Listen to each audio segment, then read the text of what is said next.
On a quiet street in a suburban neighborhood, there was an old, creaky house that had been abandoned for years.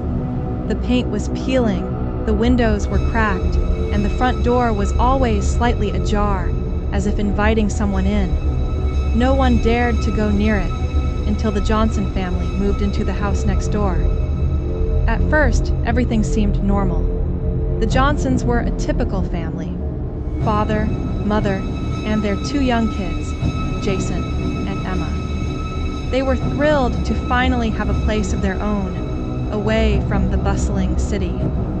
They quickly settled in, unpacking their belongings, and the house next door became just another part of their routine. But one evening, as the sun began to set, Jason noticed something strange.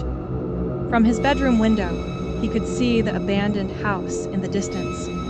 The windows seemed to reflect the orange glow of the fading sunlight, but it was something in the second-floor window that caught his attention. He thought he saw a figure standing there, motionless, staring out. Thinking it was just his imagination, Jason shrugged it off. But the next evening, the figure was there again, and the next. Every night, as the sun dipped below the horizon, the figure appeared in that same window, unmoving, watching. Jason felt a creeping unease settle in his chest, but he didn't tell anyone. His parents would surely think he was just being paranoid. One night, Jason couldn't shake the feeling that someone, or something, was watching him. He decided to confront whatever it was. As he crept out of his room and stood by the window, his heart pounded in his chest. He dared to look toward the abandoned house. Sure enough, the figure was there, staring at him through the darkened window. But then, it moved. The figure slowly raised its hand and pressed it against the window, as if reaching out toward him. Jason recoiled in fear. He quickly ran downstairs and told his parents, but they brushed it off. "It's just an old house, Jason. There's nothing there," his dad said. But Jason wasn't convinced. Over the next few days, Jason couldn't escape the feeling of being watched. He would hear strange sounds at night, like footsteps coming from the attic or whispering voices in the hallway. His parents chalked it up to old house noises, but Jason wasn't so sure. One evening, his curiosity got the best of him. He waited until his parents were asleep, and then he snuck out into the backyard. He made his way across the dark yard, towards the abandoned house. The air was cold and thick with fog as he stood at the front door. His breath hung in the air, and the hairs on the back of his neck stood up. The door creaked open with a gentle push.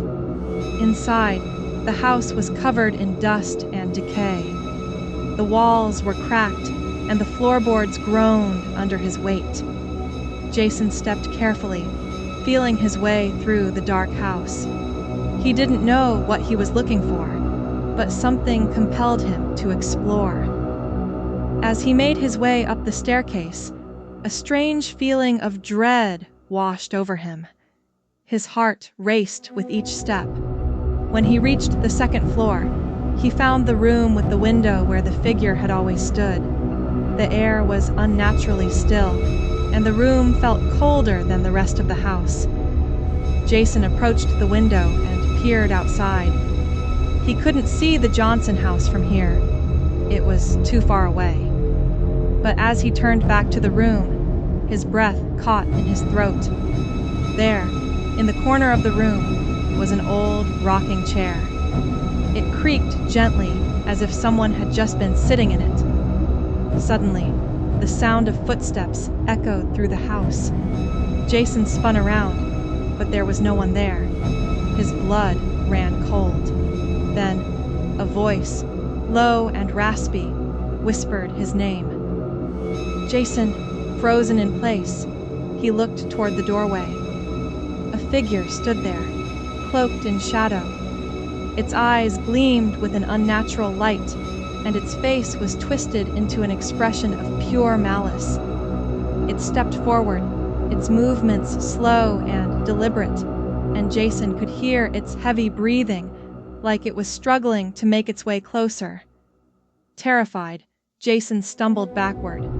His foot caught on the floorboard, and he fell to the ground with a loud crash. The figure stopped, its head tilting to the side. It whispered again, "You shouldn't have come here!" In a panic, Jason scrambled to his feet and bolted for the door. He ran down the stairs, heart pounding in his chest, and out of the house. He didn't stop running until he was safely back at home, gasping for breath. The next day, the Johnson family woke up to find a disturbing sight. On the front porch, there was a single rocking chair, gently rocking back and forth as if someone had just been sitting there.